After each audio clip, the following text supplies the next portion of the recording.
ৰিপশ্ৰী ladies therapy আৰু Shahnaz training centre সকলোৰে বিশ্বাসযোগ্য এটি সৌন্দৰ্য চৰ্চাৰ নিৰ্ভৰযোগ্য প্ৰতিষ্ঠান। আমাৰ ঠিকনা কটকী পুখুৰী এটি ৰোড ষ্টেট বেংকৰ কাষত।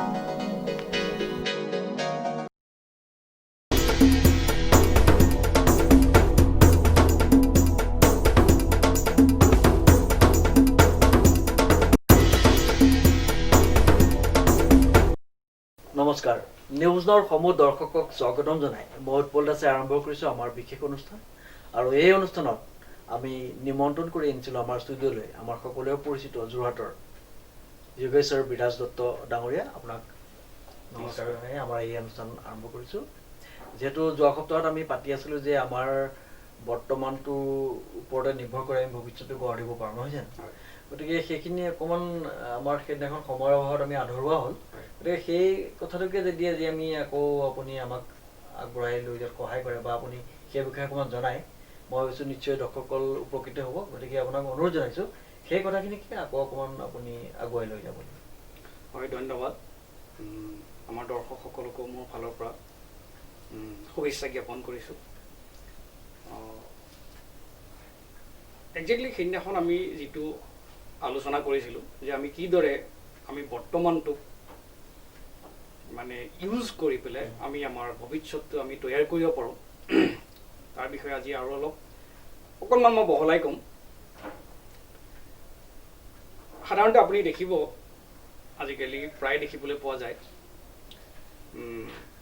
কাৰোবাৰ বাৰ্থডে হ'লে বা কাৰোবাৰ তেনেকুৱা কিবা এনিভাৰ্চাৰী হ'লে তো মানুহে উইচ কৰে যে তোমাৰ উজ্জ্বল ভৱিষ্যত মই কামনা কৰিলোঁ বা তোমাৰ ভৱিষ্যতটো অতি উজ্জ্বল হওক, তোমাৰ ভৱিষ্যতটো সফলতাৰে তুমি সফলতাৰ চূড়ান্ত শিখৰত উপনীত হোৱা ভৱিষ্যতে। তেনেকুৱা সাধাৰণতে কমেণ্ট কিছুমান দিয়া দেখা যায়। আপুনি ফেচবুকতে কওক বা কাৰোবাক কোনোবাই উইচ কৰিবলৈ আহিলে, আপুনি বাৰ্থডেলৈকে কাৰোবাক মাতিছে তো আপোনাক উইচ কৰিব যে তোমাৰ বাৰ্থডেটো তোমাৰ ভৱিষ্যতটো যাতে সুন্দৰ হয় বা অতি উজ্জ্বল হয়। তেতিয়া মই মনে মনে ভাবোঁ যে ভৱিষ্যত শব্দৰ অৰ্থ হৈ গ'ল যে ৱৰ্ক ইষ্ট, যিটো মই ঘটিত কৰিবলৈ গৈ আছোঁ। কিন্তু তোমাৰ উইচৰ দ্বাৰা কেনেকৈ পূৰণ হ'ব যদি মই একো নকৰোঁৱেই? এতিয়া আপোনালোকে বা আমাৰ দৰ্শকসকলে দেখিব আমাৰ আজিকালি ল'ৰা ছোৱালীয়ে কি কৰে, ক'ৰবাত বাইকৰ পিছত উঠি যোৱা দেখোঁ বা গাড়ীত গৈ থকা দেখোঁ বা ক'ৰবাত বিয়া ঘৰত দেখোঁ, ক'ৰবাত পাৰ্টিত দেখোঁ, প্ৰতি মুহূৰ্ততে কি কৰে মোবাইলটো লৈ ব্যস্ত। আৰু মোবাইলটোত কিন্তু কোনো কিবা যে ইনফৰ্মেশ্যন মই গোটাম বা কিবা মোৰ মানে মোৰ ভৱিষ্যতটো মই ঠিক কৰিবৰ কাৰণে কিবা মই ইয়াৰ পৰা ইনফৰ্মেশ্যন কিছুমান গেডাৰ কৰিম বা কিছুমান নলেজ ল'ম, সেই বিষয়ে কিন্তু মই দেখা নাই, হাৰ্ডলি খুব কমক দেখোঁ। মেক্সিমামে কি কৰে ক'ৰবাত হয়তো কোনোবাই পৰ্ণ ভিডিঅ' চায়, কোনোবাই হয়তো ফেচবুকত কিবা কিবি পষ্ট চায়, ইউটিলাইজ কিন্তু কোনেও নাই কৰা। চ' যিগৰাকী মানে ছোৱালী বা যিটো ল'ৰাই ফেচবুকত বা মোবাইলত বা টিভিত প্ৰতি মুহূৰ্ততে সেই যিবিলাকে মোৰ লাইফত কোনো ভেলুৱেট কৰিব নোৱাৰে বা তেওঁলোকৰ লাইফত কোনো ভেলুৱেট কৰিব নোৱাৰে, সেই কথাবোৰ চাই যদি সময় নষ্ট কৰে, আপুনি মই হাজাৰ তেওঁক উইচ কৰোঁতে ভৱিষ্যতটো কেতিয়াবা নিৰ্মাণ হ'বনে? নহ'ব, কোনো কাৰণতে নহয়। চ' আমি যিমান আমি ফেচবুকত লিখিব পাৰিম যে তোমাৰ উজ্জ্বল ভৱিষ্যত কামনা কৰিলোঁ, তাৰ বাহিৰে একো নহ'ব। কাৰণ মই বৰ্তমানটো কি ব্ৰত আৰু মান, যে মই যে এটা উজ্জ্বল ভৱিষ্যত মানে ঘটিত কৰিবলৈ গৈ আছোঁ, যে তাৰ কাৰণে মই ব্ৰত আৰু মান লোৱাই নাই। তো মোৰ ভৱিষ্যত কিদৰে উজ্জ্বল হ'ব? তাৰপিছতে গৈ পেলাই মই চৰকাৰক দোষ দি বা অন্যান্য মোৰ এনভাইৰনমেণ্টক দোষ দি, মোৰ ফেমিলি বেকগ্ৰাউণ্ড নাই বুলি কৈ বা মোৰ আমুক নাই বুলি কৈ, তো মই লোকক দোষ দি মই এক্সকিউজেছ ল'ব পাৰিম। কিন্তু কি হ'ব? লাভ একো নহ'ব। যে মোৰ ফেমিলি বেকগ্ৰাউণ্ড বেয়া আছিলে, মই এসাঁজ খাবলৈ পাইছিলোঁ, এসাঁজ নাপাইছিলোঁ। APJ আব্দুল কালামেতো তেনেকুৱা আছিলে, তেওঁতো ৰাষ্ট্ৰপতি হ'ল, তেওঁতো এজন মহান চাইণ্টিষ্ট হ'ল। আপোনালোকে যদিহে মহান ব্যক্তিসকলক চায় যে তেওঁলোকে কিন্তু কোনো কাৰণতে সময়ক কোনো কাৰণতে অপব্যয় নকৰিছিলে। আৰু সেইটো আমাৰ মাজত মানে ইমপ্লাণ্ট হৈ আছেনে নাই, যে মই সেইটো ব্ৰত লৈছোঁ নাই, বা আমাৰ অভিভাৱকসকলে আমাৰ ল'ৰা ছোৱালীক সেইখিনি কথা মানে সেইখিনি সংস্কাৰ দিব পাৰিছে নাই, যে তই ভাই তোৰ ভৱিষ্যতটো গঢ় দিবলৈ হ'লে তই প্ৰতি মুহূৰ্তত তই এনেকুৱা কৰিব লাগিব, তই মান দিব লাগিব, যে তাৰ কাৰণে মই প্ৰিণ্ট আউট উলিয়াব পাৰিছোঁ নাই।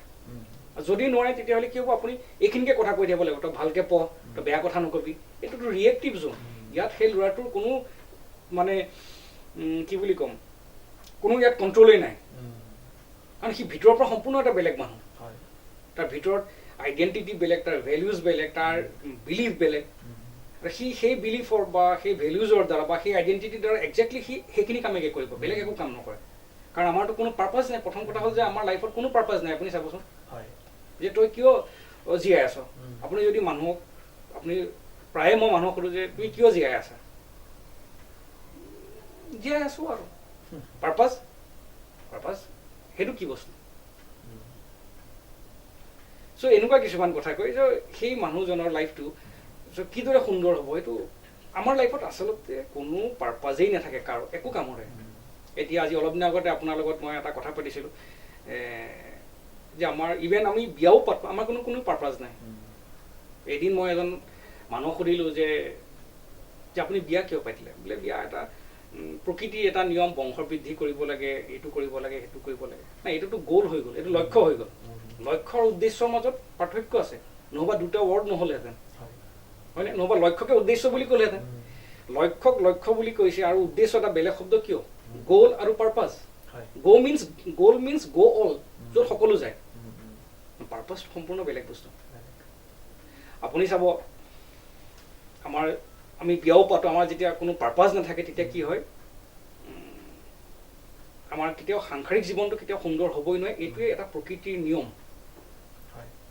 মই এদিন এখন আমাৰ বহু পুৰণা এখন শাস্ত্ৰ পঢ়ি আছিলোঁ যে তাত লিখা আছিলে যে এটা সম্বন্ধ অটুট থাকিবলৈ হ'লে বা এটা সম্বন্ধ দীৰ্ঘদিন আমি আগুৱাই লৈ যাবলৈ হ'লে কি হয় তাত চেহেৰা আৰু মিঠা মাতে তাত কোনো কাৰণতে সহায়ক হ'বই নোৱাৰে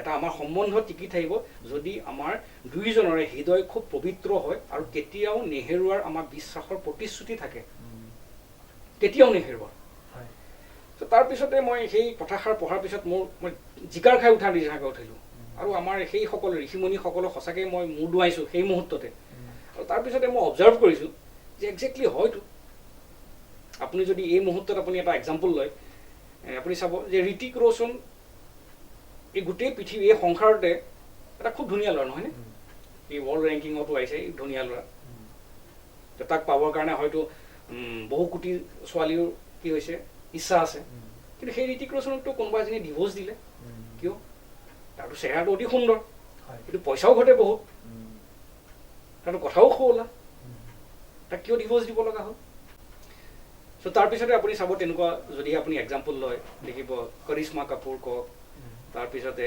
ছেইফ আলী খানটো ৰজা বংশ তোতো যিয়ে যাব ৰাণীৰ নিচিনাকৈ থাকিব পইচা উফুৰন্ত সকলো তাক ডিভোৰ্চ দিব লগা হ'ল কৰি মেক্সিমাম চেলিব্ৰিটিৰ না আপোনাৰ ডিভোৰ্চ হয় নহ'বা গোটেই মানে কি হয় তাহাঁতৰ পাৰিবাৰিক যিটো জীৱন এইটো অশান্তিৰে ভৰি থাকে কেতিয়াও সুখৰ নহয় কিয় কেইজনমানক বাদ দি কাৰণ তেওঁলোকৰ যিটো প্ৰকৃতিৰ ৰুল সেইটো প্ৰকৃতিৰ ৰুল ফ'ল' কৰাই নাই তেওঁলোকে ভাবিছে যে মই চেলিব্ৰিটি হ'লোঁ মই প্ৰকৃতিৰ বাহিৰত ন প্ৰকৃতি তুমি এটা অংশ মাত্ৰ এটা ক্ষুদ্ৰ অংশ আৰু সেইটো ৰুল তুমি ফ'ল' কৰা নাই তোমাৰ কেনেকৈ হ'ব কেতিয়াও বিশ্বাসৰ নেহেৰুৱাৰ প্ৰতিশ্ৰুতি দিছা কেতিয়াবা এখন পবিত্ৰ হৃদয়েৰে তেওঁক ভাল পাইছা নাই পোৱা তেনেহ'লে তোমাৰ মিঠা মাত বা এটা ধুনীয়া চেহেৰাই তোমাৰ সেই সম্পৰ্কটো কেতিয়াও বহুত দিন আগুৱাই লৈ যাব নোৱাৰে এইটো ৰুলেই নহয় প্ৰকৃতিৰ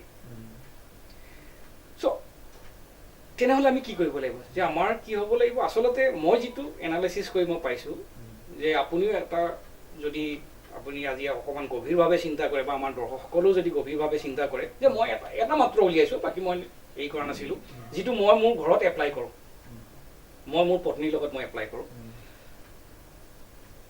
যে মোৰ জীৱনত এটা উদ্দেশ্য আছে মোৰ পত্নীৰ জীৱনতো এটা উদ্দেশ্য আছে তো আমি প্ৰতি মুহূৰ্তত আমি ইজনে সিজনক মাত্ৰ এনকাৰেজ কৰোঁ কাৰণ পঢ়ি যাম প্ৰতি মুহূৰ্ততে পঢ়িম যাতে মোক তেওঁ প্ৰতি মুহূৰ্ততে তেওঁ কিছুমান এডভাইজৰ দ্বাৰা তেওঁ কিছুমান কথাৰ দ্বাৰা যাতে মোক প্ৰতি মুহূৰ্তত উঠিবলৈ উৎসাহ দিয়ে আৰু ময়ো যাতে প্ৰতি মুহূৰ্তত তেওঁক উঠিবলৈ উৎসাহ দিওঁ যদি আমাৰ গোটেই বিয়া পতাৰ বা আমাৰ সাংসাৰিক জীৱনটো মানে সংসাৰ কৰা মূল উদ্দেশ্য হৈ গ'ল যে ইজনে সিজনক মাত্ৰ উৎসাহিত কৰা মোৰ কেতিয়াবা সংসাৰত অশান্তি হ'বনে কাৰণ মোৰতো বেলেগ কোনো উদ্দেশ্য নাই বিয়া পতা বা মোৰ সংসাৰ কৰাৰ কোনো উদ্দেশ্য নাই। উদ্দেশ্য এটাই যে মোৰ যিটো লক্ষ্য আছে বা উদ্দেশ্য আছে সেই উদ্দেশ্যত উপনীত হ'বলৈ যাতে মোৰ পত্নীয়ে মোক প্ৰতি মুহূৰ্তত মাত্ৰ উৎসাহিত কৰে আৰু ময়ো তেওঁৰ যিটো লক্ষ্য আছে বা উদ্দেশ্য আছে তেওঁ উদ্দেশ্যত উপনীত হোৱাত মই প্ৰতি মুহূৰ্ততে তেওঁক এনকাৰেজ কৰোঁ। আমি মাত্ৰ ইজনে সিজনক এনকাৰেজ কৰোঁ। আমাৰ বিয়া পতাৰ অন্য কোনো উদ্দেশ্য নাই। বাকীখিনিতো সংসাৰ বহোৱা ইটো সিটো সেইখিনিতো লক্ষ্য, উদ্দেশ্য কিন্তু এইটো। এতিয়া মোৰ সংসাৰত সেইকাৰণে কোনো ধৰণৰ অশান্তি নাহে। তো আমাৰ যিসকল ল'ৰা ছোৱালীয়ে বিবাহ পাশত আবদ্ধ হ'বলৈ গৈ আছে যে তেওঁলোকক আচলতে এনেকুৱা ধৰণৰ আচলতে 1 বছৰমান আগতে বা 2 বছৰমান আগতে এনেকুৱা কিছুমান ট্ৰেইনিং প্ৰভাইড কৰিব লাগে। কিন্তু সেইখিনি নহয়, সেইখিনি কোনো কাৰণতে নকৰে। নাই, সকলোৱে বিয়া পাতিছে, যা তও বিয়া পাত, সকলোৱে এইটো কাম কৰিছে, তও এইটো কাম কৰ। পইচা ক'ত কৰিছে, খৰচ কৰিছে যে 30,000 40,000 যে বিয়াৰ দিনাখনৰ কাৰণে মেকআপ কৰিছে, বিউটি পাৰ্লাৰৰ পৰা বিউটিচিয়ান আনি পেলাই ধুই দিছে, শেষ। তাৰপিছতে দেখিছে সংসাৰ কাৰ কেনেকৈ আগবাঢ়িছে, ডিভৰ্চৰ ৰেট কেনেকুৱা আগবাঢ়ি কিটো হাৰত আগবাঢ়ি গৈছে, অশান্তি কিমান পাইছে। আপুনিও এটা ছাৰ্ভে কৰিলে আপুনি দেখিব যে কিমান অশান্তি হয় ল'ৰা ছোৱালী। আৰু কি কয় যে তোমাৰ লগত সংসাৰ কৰি বৰ ডাঙৰ ভুল কৰিলোঁ, তোমাৰ লগত সংসাৰ কৰিব নালাগিছিল। আৰু সংসাৰ কৰাৰ উদ্দেশ্য কি তোমাৰ? উদ্দেশ্য একো নাই। তো তোমাৰ অশান্তি নহয় মোৰ হ'বনে? একজেক্টলি হয়নে বাৰু কথাবোৰ? চ' আমি যদিহে বোলে মোৰ সংসাৰখন কিদৰে আগবঢ়াই লৈ যাব পাৰোঁ, যে তেনেকুৱা যদি মেণ্টৰৰ ওচৰত বা তেনেকুৱা কোনোবা এজন গুৰুৰ ওচৰত যদি আমি কি হয়, আমি যদি সেই বিউটিচিয়ানক 30,000 টকা নিদি সেই মানুহজনক যদি 30,000 টকা দি পেলাই আমি শিকিলোহেঁতেন, হয়তো আমাৰ গোটেই লাইফটো সুন্দৰ হ'লহেঁতেন। কিন্তু আমি পাৰ্টিকুলাৰ এটা মুভমেণ্টত আমি সুন্দৰ দেখুৱাবৰ কাৰণে মানুহক আমি 30,000 খৰচ কৰি আমি গোটেই লাইফটো আমি অশান্তিত ভুগি আছোঁ। চ' আমি ফ'কাছ দিব লাগিছিলে ক'ত আৰু দি আছোঁ ক'ত। চ' এইটোৱে হ'ব, বেলেগ একো নহ'ব। কাৰণ এইখিনি শিক্ষা আচলতে কোনো ক'তো নিদিয়েও কোনো। এতিয়া হয়তো বহুতৰ কাৰণে এটা নতুন ডাইমেনশ্যন খোল খাই গৈছে, আচ্ছা বিয়া পতাৰ কিবা উদ্দেশ্য থাকিব পাৰে নেকি? একজেক্টলি থাকিব পাৰে। তেতিয়া আপোনাৰ এইটো এটা প্ৰকৃতিৰ ৰুল, এটা প্ৰকৃতিৰ নিয়ম যে এইটো মই উলিওৱা এটা টেকনিক যে আমি যদি মই মোৰ পত্নীৰ লগত যিটো মই এপ্লাই কৰিলোঁ, যিটো মই ফল পাইছোঁ, মই সেইটোকে আপোনাক কৈ আছোঁ। হয়তো তেনেকুৱা অন্যান্য বহুত কিবা কিবি আনচাৰ ওলাই যাব পাৰে, কিন্তু মই এইটো এপ্লাই কৰিছোঁ, মই ইয়াৰ পৰা ফল পাইছোঁ। না মোক ক'ৰবাত খুট খাট লাগে, না কিবা লাগে। মাত্ৰ প্ৰতি মুহূৰ্তত মই পঢ়োঁ, প্ৰতি মুহূৰ্তত পঢ়োঁ কিন্তু। আৰু প্ৰতি মুহূৰ্তত তেওঁক মোক উঠি গ'লে তেওঁ কি কৰে, এনকাৰেজ কৰে। আৰু তেওঁ প্ৰতি মুহূৰ্তত পঢ়ে আৰু তেওঁকো মই এনকাৰেজ কৰোঁ যে প্ৰতি মুহূৰ্তত উঠা। ইতিমধ্যে আপুনি বিবাহৰ ক্ষেত্ৰত বিভিন্ন আমাক দিহা পৰামৰ্শ দিলে বা আমাক বুজালে, সেইখিনি মই আশা ৰাখিছোঁ আমাৰ দৰ্শকসকলে খুব সুন্দৰভাৱে বুজি পাইছে। আৰু এতিয়া মই এইখিনি কথা শুনি মোৰ মনত এটা প্ৰশ্ন আহিছে যে আমাৰ জীৱনৰ উদ্দেশ্য এটা থাকিব লাগে, নহয় জানো? সেই উদ্দেশ্য থকা বা উদ্দেশ্য যদি নাথাকে, থাকিলে কি হ'ব পাৰে বা নাথাকিলে আমাৰ উদ্দেশ্য কি হ'ব পাৰে, সেইখিনি অকণ যদি শেষত আপুনি এখন আমাৰ দৰ্শকসকলৰ বাবে অকণ কয়, নিশ্চয় দৰ্শকসকল উপকৃত হ'বলৈ মই ভাবিছোঁ। আচ্ছা, খুব ধুনীয়া প্ৰশ্ন আপুনি ক'লে যে যদিহে নাথাকে তেতিয়াহ'লে 99.99% মানুহৰ কি হৈ আছে আপুনি দেখিছে যে দুটা অলপমান পইচা আৰ্ণ কৰাটোকে বা ঘৰ এখন বনোৱাকে আচলতে জীৱনৰ উদ্দেশ্য বুলি নহয়। উদ্দেশ্য সম্পূৰ্ণ বেলেগ। আৰু যিসকলৰ উদ্দেশ্য আছে বা যিসকলে এটা উদ্দেশ্য লৈ লাইফটো এটা গতিত আগবঢ়াই দিছে আৰু তেওঁলোকৰ কি হৈছে আপুনিও দেখিছে। সেই আপুনি এলবাৰ্ট আইনষ্টাইন কওক, সেই শংকৰদেৱ কওক, সেই গৌতম বুদ্ধ কওক, তেওঁলোক সেইটো শাৰীলে উন্নীত হৈ যায়। আৰু সেইখিনি কি হয়, সেইখিনি বস্তু এবিলিটি বডিয়ে যদি আপোনাৰ এটা উদ্দেশ্য থাকিব, বডিয়ে নিজে নিজে সেইখিনি এবিলিটি কি কৰে, ক্ৰিয়েট কৰি লয়। বডি এটা খুব ডাঙৰ এটা গুণ আছে যে সেইখিনি মানে আল্টিমেটলি সি কি কৰি লয়, সি ক্ৰিয়েট কৰি লয়। কাৰণ যি মুহূৰ্ততে আপুনি এটা উদ্দেশ্য দেখি থাকিব যে মোৰ উদ্দেশ্যটো এইটো, তেতিয়া কি হ'ব যে আপুনি নিজকে বেলেগ ধৰণে আপুনি আইডেণ্টিফাই কৰিব যে মই I am doing this job, যে মই কিবা এটা কাম কৰিব পাৰোঁ, but I am not that person. এতিয়া এলবাৰ্ট আইনষ্টাইন টমাছ আলভা এডিছনে কি কৰিছিলে, ট্ৰেইনত ভেণ্ডৰৰ কাম কৰিছিলে। কিন্তু ট্ৰেইনত ভেণ্ডৰটো বহুত আছে, টমাছ আলভা এডিছনটো কোনো হোৱা নাছিলে। কিন্তু কি হ'ল যে তেওঁৰ এটা পাৰ্পাছ আছিলে যে মই এনেকুৱা এটা কাম কৰিব লাগে। চ' তেওঁ প্ৰতি মুহূৰ্তত ভাবে যে কি যে I am doing this job for my survival, but I am not that person. কিন্তু আমাৰ মেক্সিমামে কি কয় যে মই এইটো আমি যিটো কাম কৰোঁ সেইটোকে আমি নিজকে তেনেকৈ আইডেণ্টিফাই কৰি লওঁ। যে ছাপ'জ মই এখন অটো চলালোঁ, যে মই এটা অটো ড্ৰাইভাৰ, মই এখন বাছ চলালোঁ, মই এজন ড্ৰাইভাৰ। তোমাৰ এইটো প্ৰফেশ্যন হ'ব পাৰে, but you are not that person. So' so' যি মুহূৰ্ততে আপুনি এটা পাৰ্পাছ থাকিব, আপুনি নিজকে সম্পূৰ্ণ বেলেগ ধৰণে নিজকে আইডেণ্টিফাই কৰিব। আপোনাৰ ভেলিউজ বেলেগ হ'ব নিজৰ প্ৰতি। ভেলিউজ মিনছ কি, এই মুহূৰ্তত মোৰ কাৰণে ইম্পৰ্টেণ্ট কি। আপোনাৰ বিলিফ বেলেগ হ'ব, আপোনাৰ বিশ্বাস বেলেগ হ'ব, আপোনাৰ এনাৰ্জি লেভেল সম্পূৰ্ণ বেলেগ হৈ যায়। মই পৰহি এটা ল'ৰাৰ লগত এপ্লাই কৰিলোঁ, ৰাতিপুৱা 4টা বাজিছে, ৰাতি 10টাত তাৰ লগত বহিছোঁ, তাৰ লগত প্ৰব্লেম চলি আছিলে। ৰাতিপুৱা 4টা বজাত প্ৰব্লেম শেষ, তাৰ লাষ্ট বস্তুটো মই পাইছোঁ, আৰু সেই মুহূৰ্তৰ পৰা সি তাৰ এনাৰ্জি লেভেল বেলেগ হ'ল।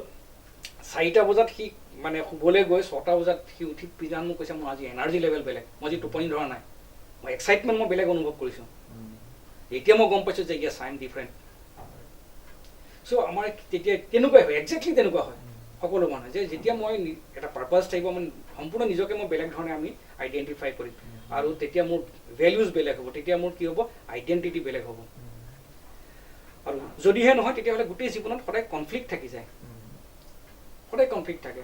এটা মই খুব হিন্দীৰ খুব ধুনীয়া এটা কবিতাৰ এটা মানে লাইন পাইছিলোঁ, খুব ভাল লাগিছিলে।